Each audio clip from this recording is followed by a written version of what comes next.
আসসালামু আলাইকুম এভরিওয়ান। তোমরা অনেকেই জানো আমাদের বোনের মৃত্যু গল্পটা প্রতিবার অন্যান্য গল্পের মতোই লিক হয়ে গিয়েছে, যেটা আমার কিছু অবৈধ সন্তান ইউটিউবে আপলোড করতেছে। আর প্রতিবারের ন্যায় আমার আইডিতে আগত কিছু অতিথি পাখি যারা আমার মাধ্যমে গল্পটা চিনেছে, বোনের মৃত্যু গল্পটা আমার মাধ্যমে তারা চিনেছে এবং পছন্দ করেছে। তারা অনেকেই আমার সন্তানগুলার আইডি থেকে ভিডিও দেখতেছে। বাট আমি জানি যারা আমার ভালোবাসার মানুষ তারা আমার ভিডিও বাদে অন্য কোনো হিজরা বা জারদ সন্তানের ভিডিও দেখে না। আর এটা কিন্তু আমি কোনো রিয়েল ক্রিয়েটরকে মিন করে বলি নাই, যারা অন্যান্য ক্রিয়েটরের ভিডিও কপি করে ভিউজ কামায় এবং অডিয়েন্সকে বোকা বানিয়ে আইডিগুলো মনিটাইজ করে সেল করে এবং অডিয়েন্সকে বোকা বানিয়ে নিজেদের পকেট ভরানোর ব্যবসা করে, ওইসব জারদ সন্তান এবং ফকিন্নিদের এই কথাটা বলেছি। তো কোনো রিয়েল ক্রিয়েটর আমার কথা শুনে মাইন্ডে নিবেন না, কথাটা হচ্ছে আমার এবং আপনার জারদ সন্তানকে নিয়ে। আর প্লিজ কোনো অতিথি পাখি আমার জারদ সন্তানদের থেকে গল্প শুনে এসে আমার কমেন্ট বক্সে তাদের হয়ে দালালি করবা না। তো চলো জারদ সন্তানদের নিয়ে বাজে কথা না বলে বোনের মৃত্যু গল্পের 5 নাম্বার পর্ব শুরু করা যাক। সামনে তাকিয়ে দেখি 2টা মেয়ে আর একটা ছেলে, তবে ছেলেটাকে দেখে মনে হচ্ছে পুলিশ, ওর গায়ে পুলিশের পোশাক আছে। মেয়েটা চশমা পরতে পরতে আমাদের গাড়িতে হাত রেখে বলল, এই মহিলা, এই পুলিশের জিপ গাড়ি কোথায় থেকে চুরি করে আনলি? মাহি বলল, আম্মুকে মহিলা বলিস? তোরে তো তুই চিনিস আমার আম্মুকে? আমি বললাম, মাহি চুপ কর, দেখি আম্মু কি বলে। আম্মু বলল, তোমাদের পরিচয়টা কি জানতে পারি? দাঁড়িয়ে থাকা চিকন মেয়েটা বলল, এই যে আপনি কার সাথে কথা বলছেন জানেন? উনি আমাদের থানার ওসি, তাই উনি যাই বলে তাই করবেন। মনে রাখবেন সম্মান দিয়ে কথা বলবেন, না হলে ম্যাম কিন্তু অল্পতেই রেগে যায়। আমি আস্তে করে বললাম, মাহিরে আজকে মনে হয় ওরা শেষ। মাহি বলল, শেষ তো হবেই, তবে আমার মনে হচ্ছে ওরা ভুয়া পুলিশ। আম্মু বলল, আচ্ছা তাহলে বলো এখন আমাদের কি করতে হবে? চশমা পরা মেয়েটা চুলগুলো সামনে এনে বাতাসে উড়াতে উড়াতে বলল, গাড়ির কাগজপত্র আছে নাকি? আম্মু বলল, পুলিশের গাড়িরও নাকি কাগজ থাকে? এটা তো আগে জানতাম না। মেয়েটা বলল, কোন থানার সামনে থেকে এই গাড়ি চুরি করে আনছেন? আবার বলেন পুলিশের গাড়ির কাগজপত্র লাগে নাকি? আমি বললাম, এই যে ম্যাডাম, বাঁচার কোনো ইচ্ছা আছে নাকি? কাকে কি বলছেন জানেন? আম্মু বলল, বাবা তুই চুপ থাক, দেখি উনি কি বলে। আমরা তো অপরাধী, গাড়ি চুরি করে সত্যিই ধরা পড়ে গেলাম। গাড়িটা আমাদের চুরি করা উচিত হয় নাই, তাও আবার পুলিশের। আমাকে মাফ করে দেন ম্যাম। আমি বললাম, আম্মু তোমার মাথা খারাপ হয়ে গেছে? আজকে আমি তোমাদেরকে সবচেয়ে বিশ্বস্ত বুক মেকার ওনেক্স সম্পর্কে বলতে চাই, যেটি পিএসজি এবং সিরিয়ার অফিসিয়াল পার্টনার। এই অ্যাপে আপনি cricket, football, tennis live match দেখতে এবং তাদের স্কোর ভবিষ্যৎবাণী করে সহজেই অর্থ উপার্জন করতে পারবেন। সেই সাথে বিএমডব্লিউ গাড়ি, আইফোন, ল্যাপটপ এবং আরও অনেক নগদ পুরস্কার জেতারও সুযোগ রয়েছে। এই অ্যাপটিতে আপনি crush, crystal, under and over 21 ইত্যাদি গেম খেলে সহজেই আয় করতে পারবেন। সাইন আপ করার সময় আমার প্রচার কোড রিদওয়ান8 ব্যবহার করে আপনার প্রথম জমাতে 24,000 টাকা পর্যন্ত পান। আপনি বিকাশ, নগদ, ব্যাংক, ক্রিপ্টো, পেপ্যাল এবং অন্যান্য সহজ পদ্ধতির মাধ্যমে সহজেই আপনার জেতা টাকা তুলতে পারবেন। এখানে আপনি 24 ঘন্টার 7 দিন গ্রাহক সহায়তা পাবেন। তাই এখনই গুগলে ওয়ানেক্স সার্চ করে অফিসিয়াল ওয়েবসাইটটিতে গিয়ে রেজিস্ট্রেশন করুন। আর রেজিস্ট্রেশনের সময় অবশ্যই আমার প্রচার কোড রিদওয়ান8 ব্যবহার করে প্রথমবার ডিপোজিটে 24,000 টাকা পর্যন্ত পান। মেয়েটা বলল, এই ছেলে তুই কে রে? এত কথা বলিস কেন? দেখে তো তোকে সুস্থ লাগছে না, নাকি আমার হাতে আবার গুলি খেতে চাস? মাহি বলল, ভাইয়া আজকে মজা হবে, আম্মু ওদের সাথে মজা করছে, বুঝিস না তুই? আম্মু বলল, তো এখন আমাদের কি করতে হবে? মেয়েটা বলল, কিছু মালপানি দিয়ে দেন, তাহলে কেউ আপনাদের কিছু বলবে না। আম্মু বলল, ওহ তাই, কিন্তু টাকা পয়সা তো আমাদের কাছে নেই। আবার চিকন মেয়েটা তেরে এসে বলল, এই মহিলা, ম্যামের মুখের উপর কথা বলার সাহস কি করে হয়? মাহি বলল, তোকে তো আবার আমার আম্মুকে মহিলা বলিস? আম্মু বলল, মাহি শান্ত হ, এসব পিচ্চি ছেলে মেয়ে এখনো এত বুঝে না। এটা বলতেই মেয়েটা চশমা খুলে বলল, কনস্টেবল এখনই ওদের জেলে ঢুকিয়ে দাও। পাশে থাকা মেয়েটা বলল, থাক ম্যাম, মাফ করে দেন। আর শোনেন, ম্যাম যা বলেছে রাজি হয়ে যান, এতে আপনাদের মঙ্গল হবে। আমি বললাম, আম্মু এদের কাহিনী আর ভালো লাগছে না, এখন বাড়িতে যাব, যা করার তাড়াতাড়ি করো। আম্মু বলল, 1 মিনিট দাঁড়া বাবা, এই ছেলে এইদিকে আসো। ছেলেটা আম্মুর কাছে এসে বলল, কি হয়েছে এখানে? আর এত ঝামেলা এখানে কিসের? আম্মু বলল, তোমার আইডি কার্ড দাও। ছেলেটা আইডি কার্ড দিল আম্মুর হাতে। সত্যি তাহলে ছেলেটা পুলিশ, কিন্তু মেয়েগুলো কারা? আম্মু বলল, ওরা তোমার কি হয়? মেয়েটা বলল, এই মহিলা তো বেশি বেশি করছে, ভাইয়া তুই সর, আজকে ওদের জেলে ঢুকিয়ে দিব। আম্মু আইডি কার্ডটা ছেলেটার হাতে দিয়ে বলল, তুমি জানো আমি কে? ছেলেটা বলল, না। আরে তোরা কি শুরু করলি? চেনা নেই জানা নেই, অযথা ওদের গাড়ি আটকালি কেন? আর এটা তো পুলিশের জিপ, এতক্ষণে আমার নজরে পড়লো। আসসালামু আলাইকুম ম্যাম। আম্মু বলল, একজন পুলিশ অন্য পুলিশকে চেনে। আম্মুর পরিচয় দিতেই ছেলেটা সাথে সাথে স্যালুট করলো। মেয়েগুলো তো ভয়ে দৌড় দিবে অবস্থা। আম্মু বলল, এখানে থেকে কেউ যদি 1 পা দূরে যাও তবে তোমাদের জেলের ভাত খাওয়াবো। ছেলেটা মাথা নিচু করে বলল, সরি ম্যাম, ওরা 2 জন আমার বোন, একজন আমার চাচাতো বোন, আরেকজন নিজের আপন বোন, ওদের হয়ে আমি মাফ চাচ্ছি, আপনি প্লিজ ওদেরকে মাফ করে দেন। আম্মু বলল, আমি দেখেই বুঝেছি, তাই ওদের সাথে একটু মজা নিলাম। মেয়েটা বলল, ম্যাম আমাদের মাফ করে দেন, আমরা আজকে প্রথম কারোর সাথে মজা করতে গিয়ে বিপদে পড়ে গেছি। আম্মু বলল, এখানে কি তুমি একাই আছো? ছেলেটা বলল, না ম্যাম, ওরা একটু থানায় গেছে। আর এই সুযোগে ওরা। আম্মু বলল, আমি ছাড়া অন্য কেউ হলে কিন্তু মাফ পেতে না। আমি বললাম, চেহারা সুরত দেখতে তো মাশাল্লাহ, হঠাৎ এমন ফাজলামো করার ভূত মাথায় চাপলো কেন? মেয়েটা বলল, ম্যাম, উনি কি আপনার ছেলে? আম্মু আমার দিকে তাকিয়ে বলল, হুম। ছেলেটা বলল, কি হয়েছে ভাইয়ার? আমি বললাম, কিছু না। আম্মু চলো, আমাদের দেরি হয়ে যাচ্ছে। মেয়েটা বলল, রাগ করলেন নাকি ভাইয়া? মাহি বলল, আমি রাগ করেছি। আমার আম্মুকে তোমরা মহিলা বললা কেন? মেয়েটা বলল, ম্যাম সরি, আমাদের ভুল হয়ে গেছে। পাশের চিকনা মেয়েটিকে থাপ্পড় দিয়ে বলল, সব হয়েছে এর জন্য ম্যাম। ও বলে, পুলিশ নাকি সবার সাথে রাগ করে কথা বলে।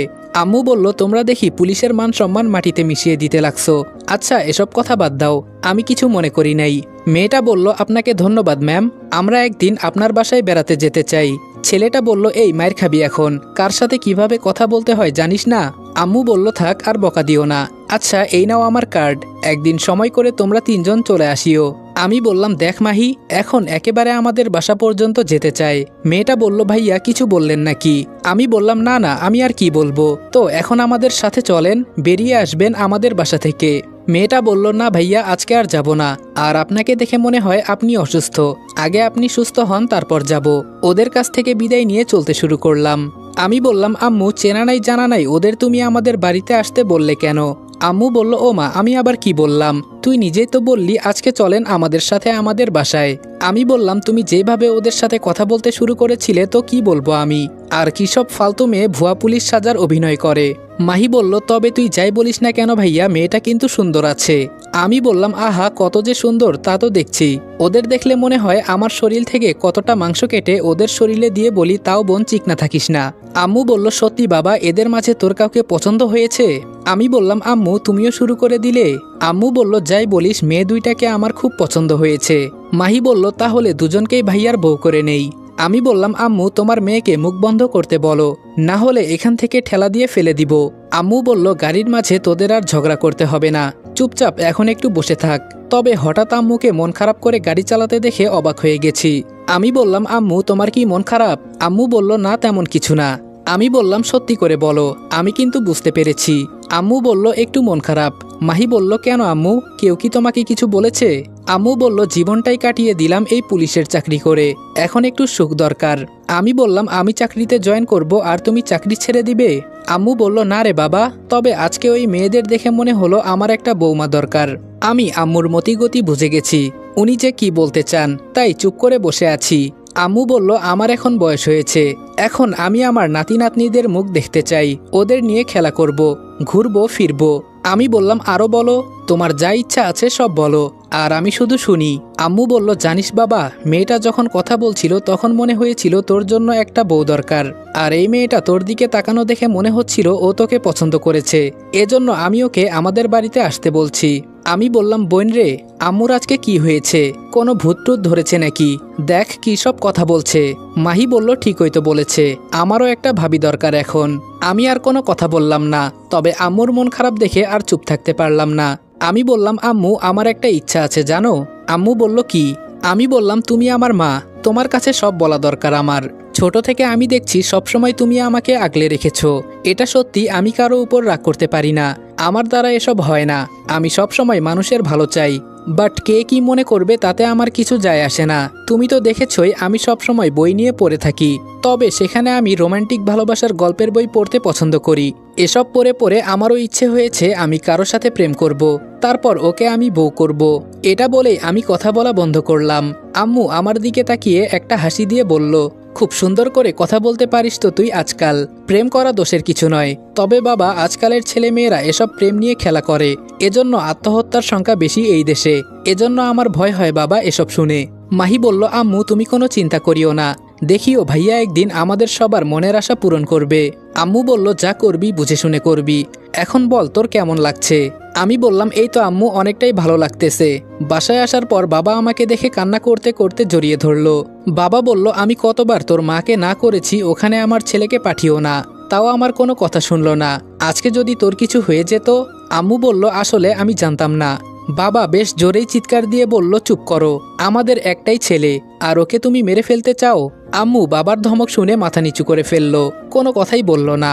আমি জানি বাবা আমাকে আড়ালে কতটা ভালোবাসে, কিন্তু তা কখনোই প্রকাশ করতো না। তবে আজকে বাবার ভালোবাসা দেখে সত্যি আমি মুগ্ধ হয়ে গেছি। আমি বললাম, বাবা আমার কিছু হয় নাই, এত টেনশন করতে হবে না, আর আম্মুকে একদম বকা দিবা না।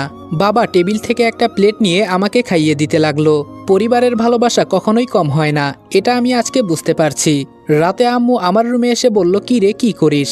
আমি বললাম, এই তো আম্মু ফেসবুকে ঘোরাঘুরি করছি। আম্মু আমার মাথার কাছে বসে বলল, আমি জানতে চাই তোর এসব কিভাবে হলো। আমি বললাম, আম্মু বলল, যা সত্যি তাই বলো, আমি সব জানতে চাই। আমি বললাম, আগে প্রমিস করো তুমি কারোর সাথে লাগতে যাবা না। আম্মু বলল, আচ্ছা বল। আমি একে একে আম্মুকে সব বলে দিলাম, শুধু রাসেলের বিষয়টা গোপন রাখলাম। সব শুনে আম্মুর চোখে মুখে আমি রাগের বন্যা দেখতে পেলাম। আম্মু আমার শরীরে হাত দিয়ে বলল, যেই শরীরে আজ পর্যন্ত কাউকে টাচ করার সুযোগ দেই নাই, সেখানে ওরা মরিচ মাখিয়ে দিয়েছে। এই বলে আম্মু কান্না করে দিল। আমি বললাম, আম্মু বাদ দাও এসব, তুমি কান্না করিও না, আর আমার কসম করে বলো তুমি ওদের সাথে লাগতে যাবা না। আম্মু বলল, ওদের আমি না দেখে ছাড়বো না বাবা, তোর গায়ে ওরা হাত তুলেছে। আমি বললাম, আম্মু এখন কিন্তু খুব খারাপ হবে। আমি তোমাকে কি বলেছি, আমি তোমাকে হারাতে চাই না, আর ওরা ওদের এলাকার বাহিরে যেতে পারবে না, আর বাহিরে ওদের এত ক্ষমতা নাই, তুমি চিন্তা করিও না। মনে মনে বললাম, আমাদের গ্রামে আমি তো যাবই, শুধু সময়ের অপেক্ষা। আগে আমি নিজে তৈরি হয়ে নেই, তোরা সবাই একটু অপেক্ষা কর।